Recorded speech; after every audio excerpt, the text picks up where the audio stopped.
Hey Zwifters, and welcome back to another video. Today we're going to be looking at Season 2 2022. Starts on January 11th. So basically you've got 5 weeks of training. But what are we training for? Today we're going to dive into the details of the stages that have been announced and some of the new worlds that we're going to be racing in.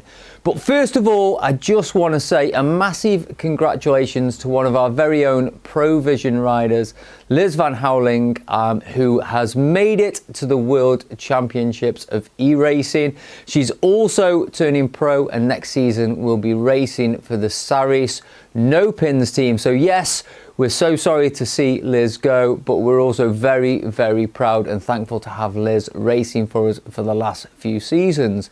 So for those who don't know, I run and manage and ride for a team called Provision. We've been on the platform for some time. We've been racing on the Zwift Racing League for a number of seasons now.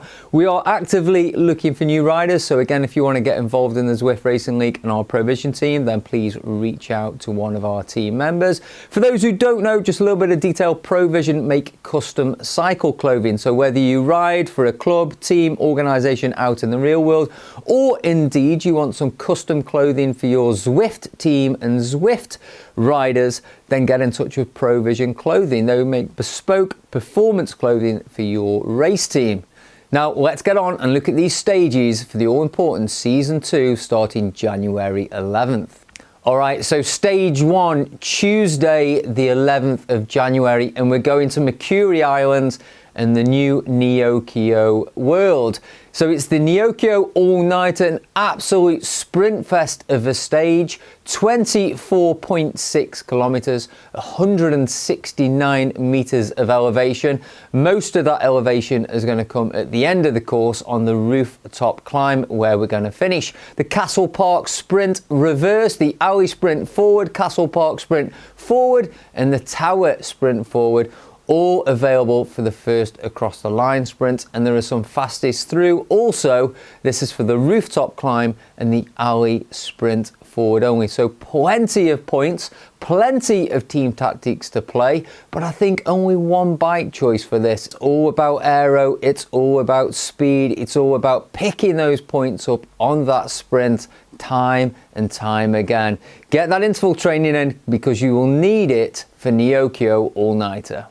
All right, stage 2, we're off to London, and it's the classic course, the classic stage, and another sprinter's paradise. There's quite a long lead in on this route, as most people know, but once you get onto the classic loop, it is sprint after sprint on the mile. So I think there's 6 laps for the A and B and 5 laps for the C and D riders, but again, an out and out sprint stage. It's flat, it's fast, and again, you will need that aero bike. All right, so after London, we fly across the pond over to New York, and it is the Perimeter Loop. So this is really one for the punchers. It's up and down all the time. I raced this the last weekend and took quite a beating after those continual rolling climbs, I have to admit. I think the video is on my YouTube channel somewhere.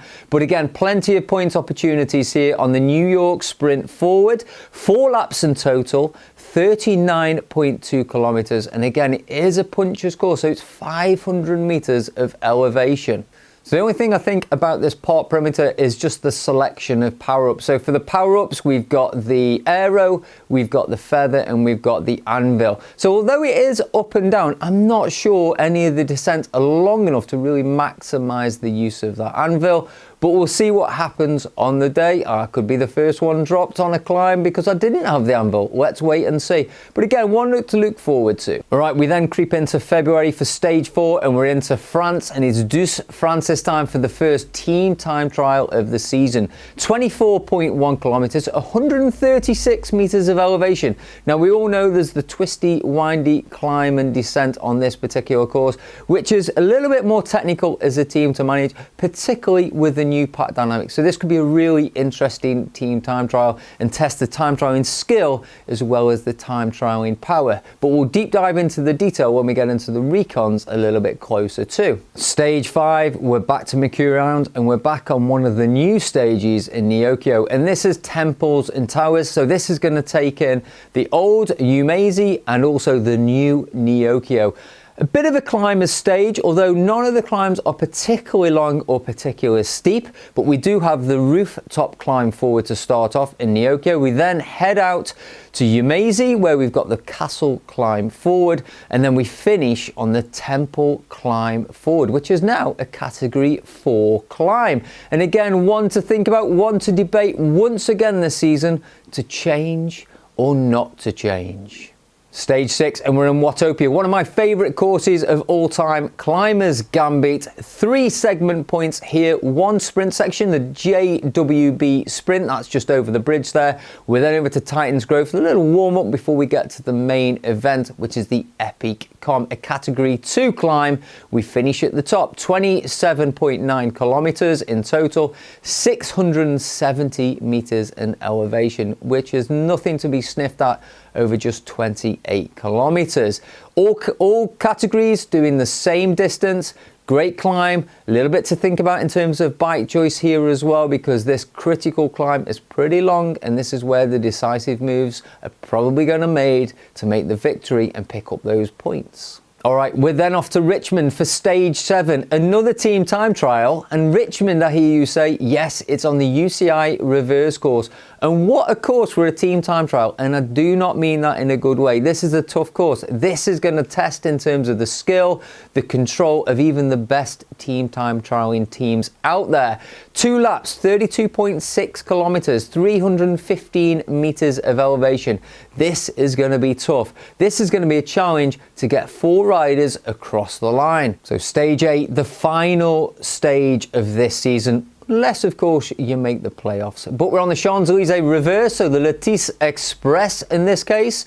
So again, a sprinter's paradise. One for the tacticians, because the sprint is on a cobbled descent. So we go around the Arc de Triomphe and then descend towards that sprint. So one to really think about in terms of your tactical sprinting nous, but a great stage. All right, so if you do make the playoffs, the 2 courses you're going to have to deal with there. First of all, Watopia, Legends and Lava. 1 lap, 24.6 kilometers. Titan's Grove, climb reverse. JW sprint forward, and the volcano climb. So plenty of mixed preems there to challenge the best of teams. And it's going to finish in the playoffs with a team time trial this season around the Greater London Flat. A well-used, well-known time trialing course.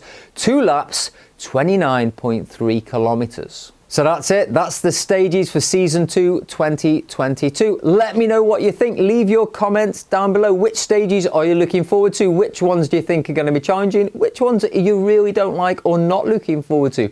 What do you think about the power-up selection for the 8 stages? I'm really interested to have this conversation with you guys, so please join it in the conversation below. Don't forget to like and subscribe the video as well. It really does help the channel, guys, and I really appreciate that. Don't forget to share this content with your friends and fellow Zwifters as well. Enjoy the training over the next 5 weeks, and I'll see you guys for the start of Season 2.